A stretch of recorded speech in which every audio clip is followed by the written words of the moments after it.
Hello friends, welcome back to the new video guys. Today guys we are going to talk about guys Realme phone guys Bluetooth setting.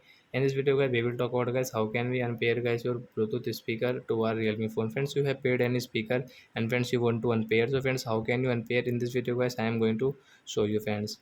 So first of all guys we will on guys our phone setting to unpair Bluetooth speaker.